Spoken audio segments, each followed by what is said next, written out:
Film history is fascinating because film and video history is so unique. Now, art has always relied on technology and has always changed with the technology. But this is the first art form that is so intensely technologically reliant, and it's reliant on extremely complicated technology. I mean, the camera, the device that would use photosensitive material to capture a single image, was invented in 1816. I mean, it was only 8 decades later, in 1892, that Thomas Edison received his patent for the kinetograph, which was one of the first devices capable of capturing and then playing back moving pictures. That's only 130 years ago. Exactly 130 years ago, actually. The first digital still camera was in 1975. That's only 50 years ago. I mean, cameras were going digital, but we were still using magnetic tape when I was a kid. Like, we owned like a big... Look at this thing. This is a Sony DV cam. This was like prosumer, borderline professional grade. And it's like less than 20 years old. I mean, it was still taking tape.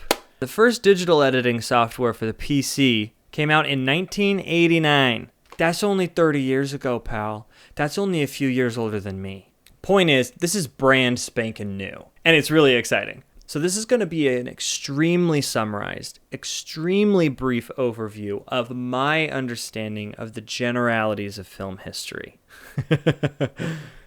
That's a lot of caveats. So I guess consider this brief history lesson a jumping off place. Get a little bit of interesting factoids from me and use that as a jumping off point to go study more film history for yourself. So the idea of moving pictures fascinated people long before not just Edison and the kinetoscope, but even long before any still camera was invented. It's hard because I've been doing some research for this to try to have like a starting point of where to start teaching about the history of film, and you just keep going back farther and you just keep going back farther. Humans have always been fascinated by the idea of creating moving pictures. I think where I want to start is the phenakistiscope.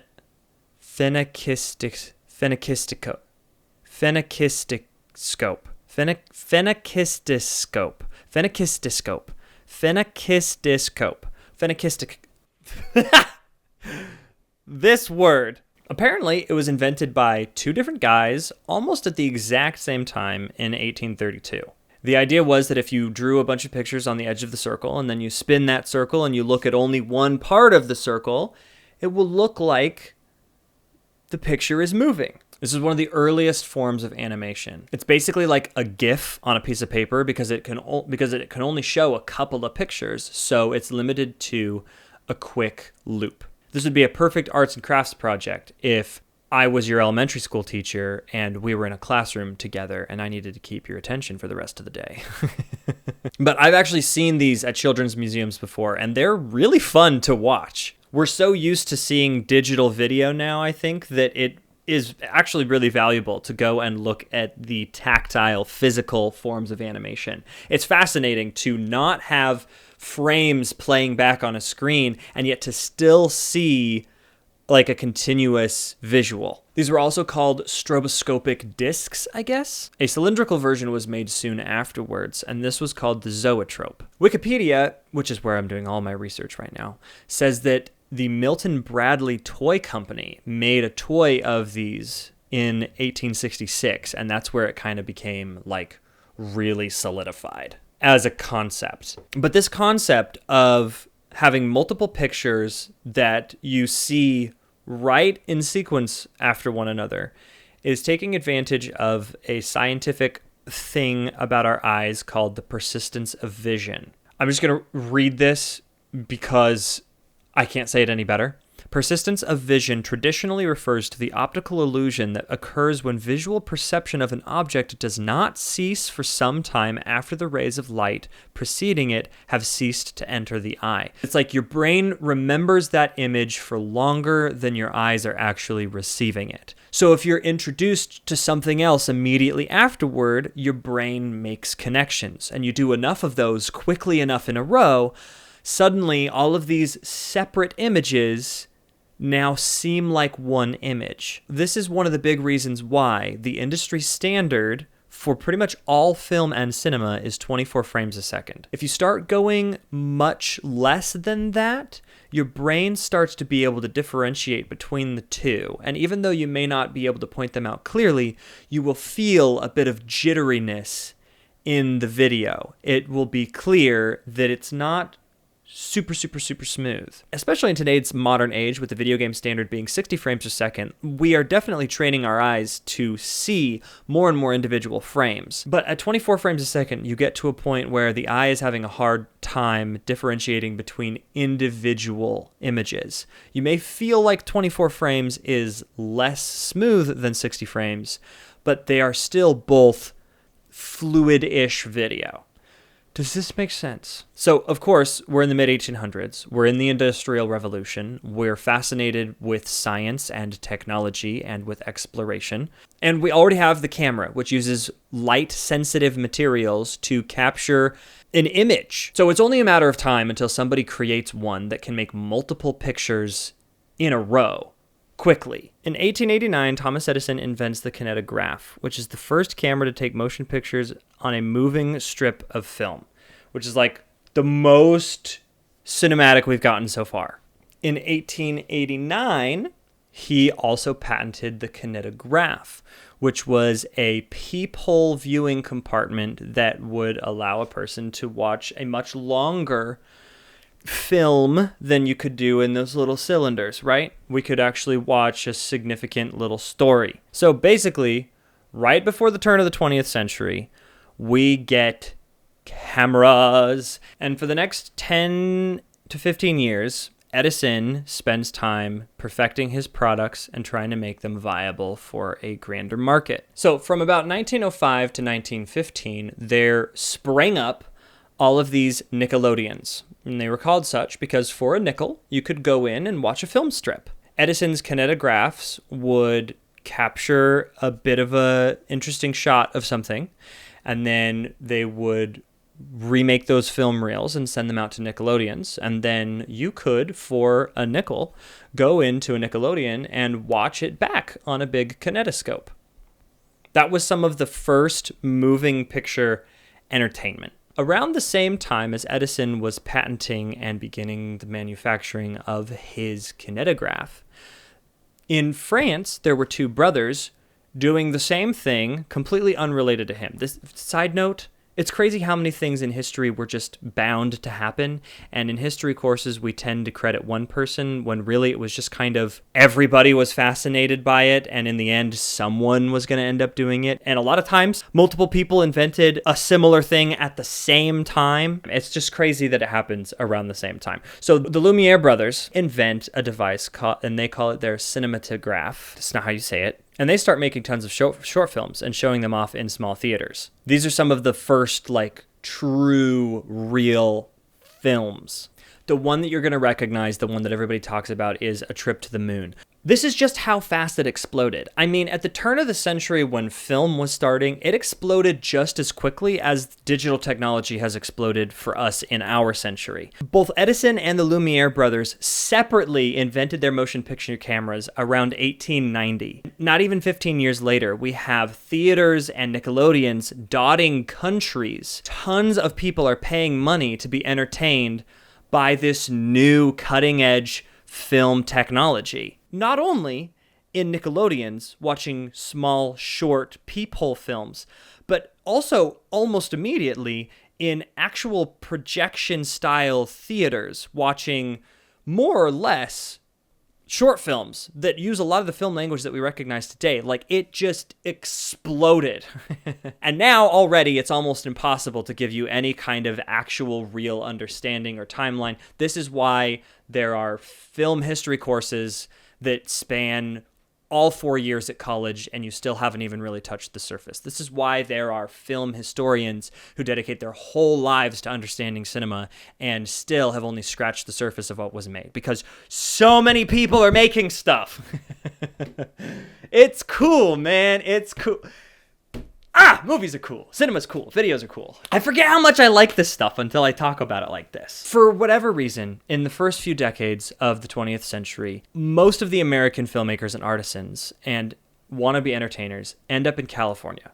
and Hollywood starts to be born. You have a ton of bigwigs almost immediately. I mean, in the early 10s and early 20s, throwing out huge bangers, and this huge ecosystem is established. I don't understand this history that well. I don't really know how we went from Edison having a couple of Nickelodeons to suddenly like nationally distributed films in movie theaters all over the country.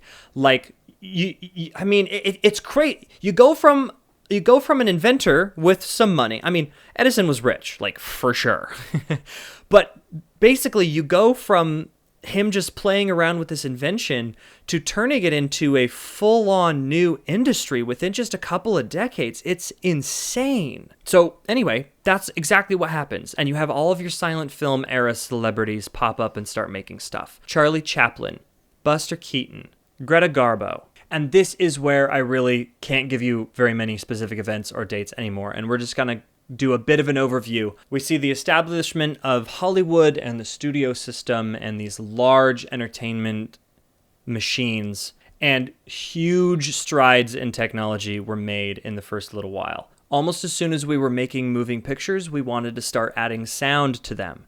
And so eventually we get the talkie. The first talkie, the jazz singer, was in 1927 with synchronized not just talking, but synchronized music as well. Animation, which is not quite the same as film and has its own technological process, also begins to take off and boom. And you start to see studios like Disney start to pop up and start making some hand-drawn animated films. Snow White and the Seven Dwarfs was released in 1937. Color photography started in 1907. Technicolor, the company, was founded in 1915.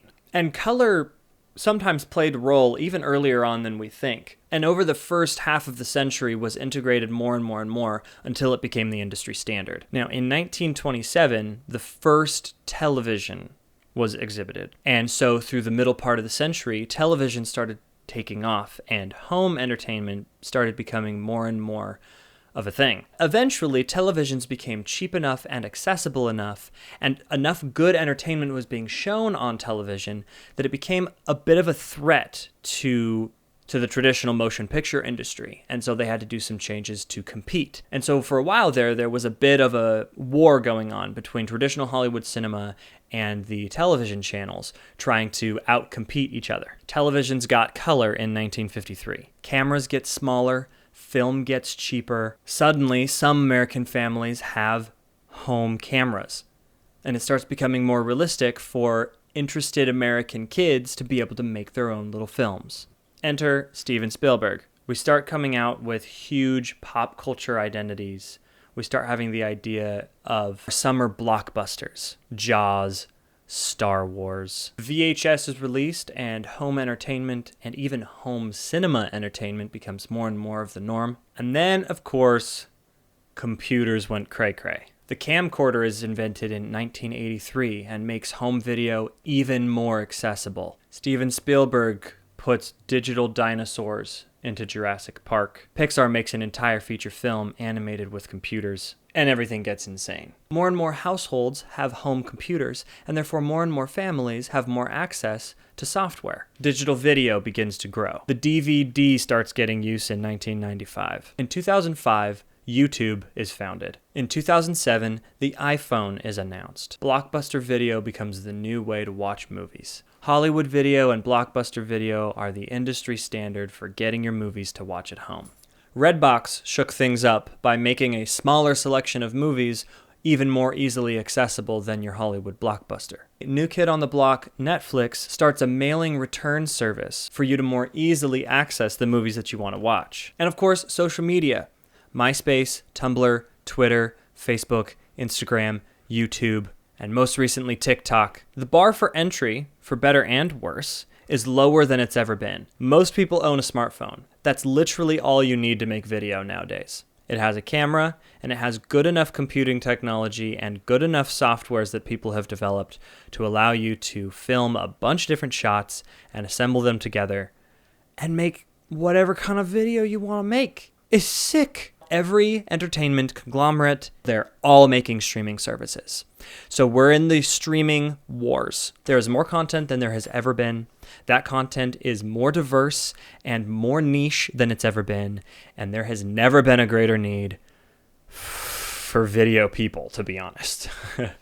Which is why it's exciting! And now we're pretty close to current times. The Hollywood norm to get people in theaters is massive intellectual properties with cross-film continuity, huge cinematic universes. The lines between internet video, home video, television, and cinema are blurrier than they've ever been because the Hollywood studios now own their own streaming services and are making their own TV shows. And also the TV channels are making their own movies. And also the internet influencers are making their own TV shows. And also the studios are making movies with the internet influencers. So in some ways, we've thrown out more of the rules than we ever have before. And oftentimes you don't know if you're watching a short TV show or a long feature film. Sometimes you don't know if you're watching a documentary or a video essay. Sometimes one creator can make a fascinating film and tell a story way better than a huge organization can. My dog is eating her foot. So that is a brief overview of the history of cinema and the history of video.